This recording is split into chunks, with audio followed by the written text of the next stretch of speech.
రెండో సెక్షన్ గురించి abetment of suicide. In case ఈ అమ్మాయి కనుక ఏదన్నా ఒక తింగర్ లెటర్ రాసి ఈ సహజీవనంలో ఉండగా సూసైడ్ అటెంప్ట్ చేసిన ఆవిడని అరెస్ట్ చేయడం కాదు, వీళ్ళని తీసుకెళ్ళి లోపలేసేవాళ్ళు.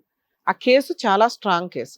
ఇక మూడోది మనం మాట్లాడాల్సింది ఈ రోజు చందు గారు అంటున్నది, బాబోయ్ ఆ అమ్మాయిని ఇచ్చి నాకు పెళ్లి చేస్తే కనుక నేను సూసైడ్ చేసుకుంటానండి అని. కేసు వేస్తే సూసైడ్ చేసుకోవడమే బెటరు అని నీకు అనిపిస్తుంది ఇప్పుడున్న కొత్త చట్టం ప్రకారం. అంత ఇది నేను యాక్సెప్ట్ చేయట్లేదు ఈ చట్టం, ఈ సెక్షన్ని. ఒక ఆడపిల్ల వాళ్ళే లవ్ చేసి వాళ్ళు ఇక్కడ మీ కేసులో అయితే క్లియర్ మాట్లాడతాను, అడ్డంగా మీరు బుక్ అయిపోయారని. ఎందుకంటే ఇలా మంచితనంగా నాకు ఎవరు ఈ మధ్య కాలంలో కనిపించలే. ఈ అమ్మాయి అదృష్టం ఎక్కడో బాగుండి మీలాంటి ఒక లవర్ దొరికాడు ప్యూర్‌గా. ప్యూర్‌గా లవ్ దొరికిన వ్యక్తిని ఆ అమ్మాయి యాక్ట్ ఆఫ్ గాడ్ తనని నేను అనట్లా. అమ్మాయి క్యారెక్టర్‌లెస్ కాదు, తింగరది కాదు, ఇంకొకటి కాదు. తనకున్న సైకలాజికల్ డిప్రెషన్‌ని ఐడెంటిఫై చేసుకోకపోవడం వల్ల ఈ రోజున మంచి వ్యక్తులందరికీ అన్యాయం జరుగుతున్న స్టేజ్ వచ్చేసింది. ఇక్కడ మీరు ఆ అమ్మాయిని చేసుకుంటారా, చేసుకోరా లాస్ట్‌లో మాట్లాడదాం. ఇక్కడ ఈ అమ్మాయి గురించి మాట్లాడితే మెయిన్‌గా ఈ అమ్మాయే కాదు మేడం. ఈ మధ్య కాలంలో ఒక 10 కేసులు మాట్లాడితే ఒక 7 కేసెస్‌లో సైకలాజికల్ డిప్రెషన్ చాలా సీరియస్‌గా ఉంటుంది. ఫస్ట్ ఒక సైకాలజిస్ట్‌ని కలవండమ్మా అంటే, మాకేమన్నా పిచ్చా మేమెందుకెళ్ళాలని ఆపోజిట్ పార్ట్నర్ అనటమో, వీళ్ళనటమో. ఈ ఒకప్పుడు ఫ్యామిలీ మెంబర్స్ పెద్దగా ఉండేవాళ్ళు. ఒకళ్ళొకళ్ళు మంచేంటో, చెడేంటో చెప్పేవాళ్ళు. ఇప్పుడంతా సింగిల్ వ్యవహారాలయిపోయినాయి. ఏ చిన్న విషయాన్ని ఎవడు యాక్సెప్ట్ చేసే పొజిషన్‌లో లేరు. సెన్సిటివ్‌గా రియాక్ట్ అయిపోతున్నారు. అసలు ప్రాబ్లమ్‌ని తట్టుకోవడానికి రెడీగా లేడెవడు. ఆ సిట్యుయేషన్ వచ్చినప్పుడు ఒక డెసిషన్ లీగల్‌గా వస్తే మాకెంత ఒకప్పుడు ప్రాబ్లమ్‌గానే ఉండేది. ఇప్పుడు దానికి సైకలాజికల్ ఎఫెక్ట్ అనేది చాలా ఎక్కువైపోయింది. అరే ముందు ఆ ట్రీట్మెంట్ మీరు ఒక కరెక్ట్ డెసిషన్ తీసుకోవాలంటే మీ ఆలోచన కరెక్ట్‌గా ఉండాలిగా. ఆలోచన కరెక్ట్‌గా లేనప్పుడు ఎట్లా?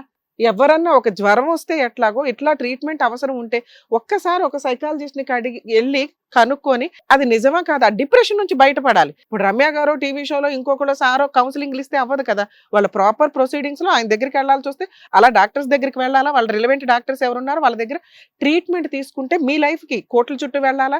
సర్దుకోవాలా? అత్తమామలతో ఎట్లా ఉండాలి? ఆ తల్లిదండ్రులతో ఎట్లా ఉండాలి? అసలు లైఫ్ అంటే ఏంటని ఒక కరెక్ట్ డెసిషన్ తీసుకోవడానికి ఉంటది. చాలా చిన్న విషయాలకు విడిపోతున్న సందర్భాలు చాలా ఎక్కువ. సరే నీకు అట్లా ఎవరు చెప్పేవాళ్ళు లేరు కాబట్టి నువ్వు అట్లా డిప్రెషన్‌లోనే ఉన్నావు. నువ్వేమి లవ్ చేస్తానని అతననలా.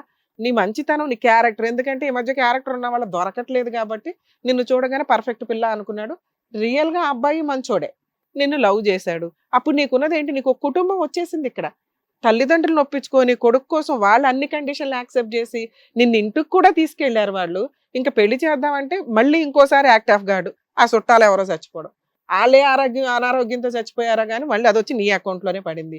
అవి 2, 3 సార్లు దెబ్బ పడినా కూడా నేను ఇందాక నుంచి అడుగుతున్నా. మీకేమన్నా అట్లా డౌట్ ఉందమ్మా? అమ్మాయి నష్టజాతకురాలు అని అట్లా ఏమన్నా అంటే, ఏమీ లేదండి. అసలు ఆ పిల్ల అంటే మాకు ఇష్టమే. ఆ అమ్మాయి సూసైడ్ చేసుకుంటా అని ప్రతీదీ మమ్మల్ని ప్రెషర్ చేసేస్తుంది.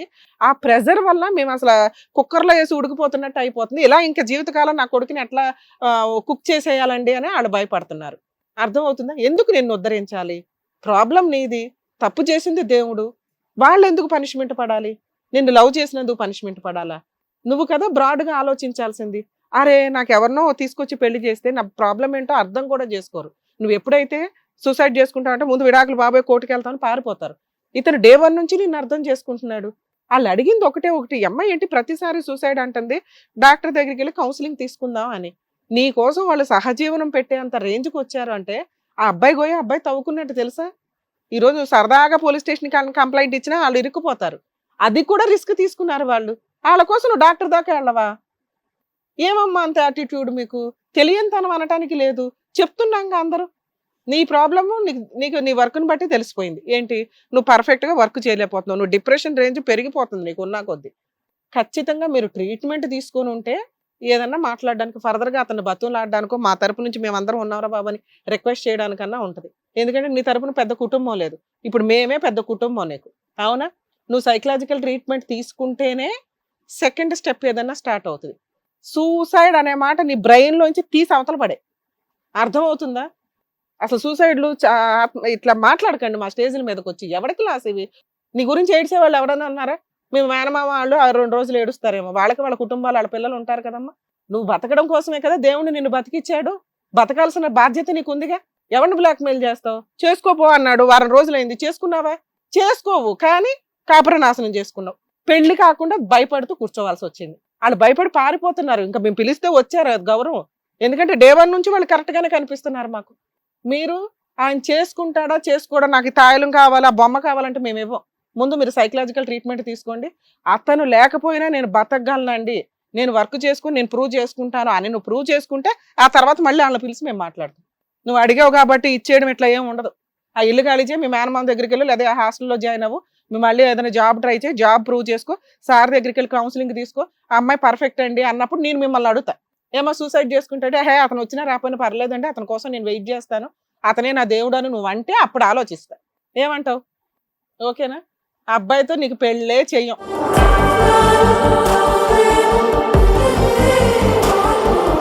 సార్ దగ్గర ట్రీట్మెంట్కి వెళ్తావా?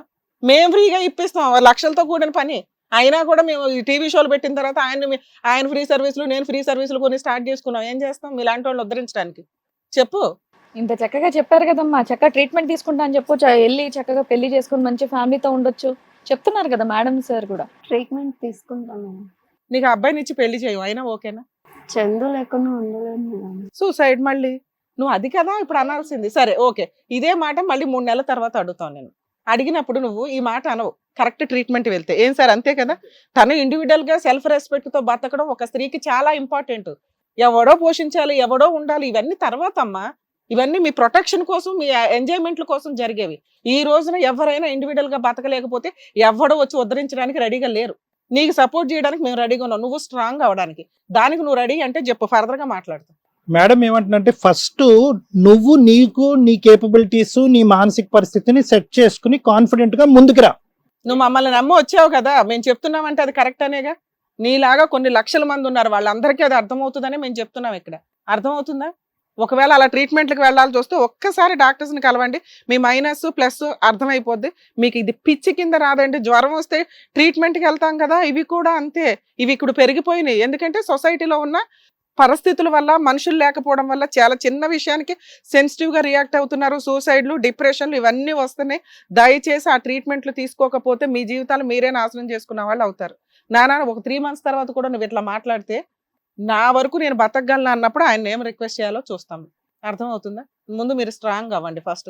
చందు ఉంటాడా ఓడతాడా తర్వాత సంగతి. నువ్వు బతుకుండడం ఇంపార్టెంట్ మాకు ఇక్కడ. ఓకేనా? చందు గారు, ఇప్పుడున్న సెక్షన్ నేను ఓపెన్ గా టీవీ షోకి చెప్పాలని అనుకోవట్లా. అంత సీరియస్ సెక్షన్. ఆ సెక్షన్స్ తెలిస్తే మళ్ళీ ఈ లేడీస్ కి కొమ్ములు వచ్చేసి ఆ మగవాళ్ళని ఒక ఆట ఆడేసుకుంటూ ఉంటారు. ఎందుకంటే లవ్ అనే ఒక ప్రాబ్లమ్ ఇద్దరు కలిపి లవ్ చేసుకుంటారు. ఇప్పుడున్న ఓయో రూమ్ లో, ఆవకాయ బదులు ఏదో రెస్టారెంట్లో చూసుకొని అన్ని ఫిజికల్ రిలేషన్ అనేది కళ్ళ దగ్గర నుంచి శరీరం దాకా వెళ్ళిపోయింది. ఫిజికల్ రిలేషన్ ఇద్దరు ఎంజాయ్ చేస్తున్నారు. కానీ పనిష్మెంట్ వచ్చేసరికి ఓన్లీ జెంట్స్ కి మాత్రమే. అది చాలా సీరియస్ గా ఉంది. About 10 years punishments. ఆవిడ చెడ్డదండి, ఆవిడ తిరిగిపోతండి, ఇవన్నీ మనం కోర్టులో ప్రూవ్ చేసుకోవాలి. ముందు అరెస్ట్ అయిపోవాలి. ఏ కేసుల్లో లేని అరెస్టులు ఈ రోజున ఆడవాళ్ళని ప్రొటెక్ట్ చేయడానికి చాలా స్ట్రాంగ్ గా ఉంది. నేను మీకు ఒకసారి విడిగా ఎక్స్ప్లెయిన్ చేస్తాను ఆ సెక్షన్స్ గురించి. మీరు ఒక 3 months ఆలోచించుకోండి. ఇప్పుడు మిమ్మల్ని మేము ప్రెజర్ చేయట్లా. ఎందుకంటే మీరు రియల్గా లవ్ చేశారు. మీరు క్యారెక్టర్ ఉన్న అమ్మాయి కావాలనుకున్నారు. ఈ రోజున ఆ పిల్ల దగ్గర క్యారెక్టర్ లేకుండా చేసింది మీరు. ఎందుకంటే 2 months నుంచి సహజీవనం చేసేసావుగా. మరి ఇంకా అక్కడ ఏముంది? ఇంకోటికి ఇచ్చి అంటగట్టలేం కదా మేము ఇప్పుడు. నువ్వు ఏ ఫ్రెష్ కావాలనుకున్నావు ఆ ఫ్రెష్ నీ దగ్గర ఉంది, నువ్వే చేసుకోవాలి. చేసుకోకపోతే చాలా దారుణంగా ఉంది. అదే మీరు చెడ్డోళ్ళు అనుకో, ఈవిడ కౌన్సిలింగ్ ఇచ్చేవాళ్ళం. అలాంటి క్రూయల్ పర్సన్ దగ్గరికి వెళ్ళి నువ్వేం చేస్తావు తల్లి, జీవితాలు నాశనం అయిపోతాయి అని. మీరు మంచోళ్ళు, ఇంతకంటే మంచి అమ్మాయి మీకు దొరకదు. వెనకాల ఎవ్వరూ లేరు మీ మీద పోట్లాడడానికి. మీరు ఎలా చెప్తే అలా ఏంటది. ఆవిడ కౌన్సిలింగ్ అయినాక మేము కూడా కౌన్సిలింగ్ ఇస్తాం మళ్ళీ ఆ పిల్లకి, భర్తతో అత్తమామలతో ఎట్లా ఉండాలని. మీరు క్రూయల్ అయితే మీకు ఏమైనా మాట్లాడడానికి ఉంది, మీరు మంచోళ్ళు. సో మీరు కొంచెం వెయిట్ చేయండి. మీరు సూసైడ్ దాకా వెళ్ళొద్దు. ఎందుకంటే ఆ అమ్మాయి మార్చి ఇచ్చే బాధ్యత మాది. మీరు అడుగుతున్నది ఆ అమ్మాయి సూసైడ్ టెండెన్సీ, యారగెన్సీ, భర్త వాల్యూ. కుటుంబం లేదు కదా నాన్న, దానివల్ల భర్త వాల్యూ ఏంటి, తల్లిదండ్రులు ఏంటి అని అమ్మాయికి తెలియట్లే. అత్తమామలతో ఎట్లా ఉండాలి, చుట్టాలతో ఎట్లా ఉండాలని తెలియట్లే. అవి నేర్పి పంపిస్తాం. అప్పటిదాకా మీరు ఏ సూసైడ్లు చేసుకోకండి, ఏ సంబంధాలు చూసుకోకండి. ఆ తర్వాత మళ్ళీ కూర్చున్నప్పుడు క్లారిటీ వస్తుంది. ఓకే ఈ అమ్మాయి పర్ఫెక్ట్. నువ్వు అప్పుడు లవ్ చేసినప్పుడు ఎలా ఉందో అంతకంటే బంగారంలా ఉంటుంది. ఓకేనా? మీరు అసలు సూసైడ్ చేసుకోకండి, సంబంధాలు చూడకండి. అమ్మ ఓ మంచి అత్తవి, ఒక తల్లి పాత్రలో నువ్వు ఉన్నావు, మంచిగా ఆలోచించావు తల్లి. నీకు ఇప్పుడు మీకున్న భయం ఏంటంటే సొసైటీలో ఒక కరెక్ట్ అమ్మాయి దొరకపోతే అనవసరమైన కేసులు, కాపురాలు నాశనం అయిపోవడం, ఇవన్నీ ఉన్నాయి. ఈ అమ్మాయి అలాంటిది కాదు. సో జీవితకాలం ఉంటుంది. ఈ అమ్మాయితో మీకు భయం ఏంటంటే సూసైడ్ చేసుకుంటే జీవితమే పోతుంది కదండి, మేము ఎందుకు జైలుకి వెళ్ళాలని. అది మార్చి ఇచ్చే బాధ్యత మాది. సో ఆ అమ్మాయితోనే పెళ్లి జరిపిద్దాము, గ్రాండ్గా జరిపిద్దాం.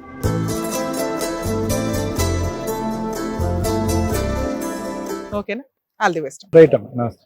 జాగ్రత్తనా, మనం మళ్ళీ మాట్లాడదాం. ఓకే.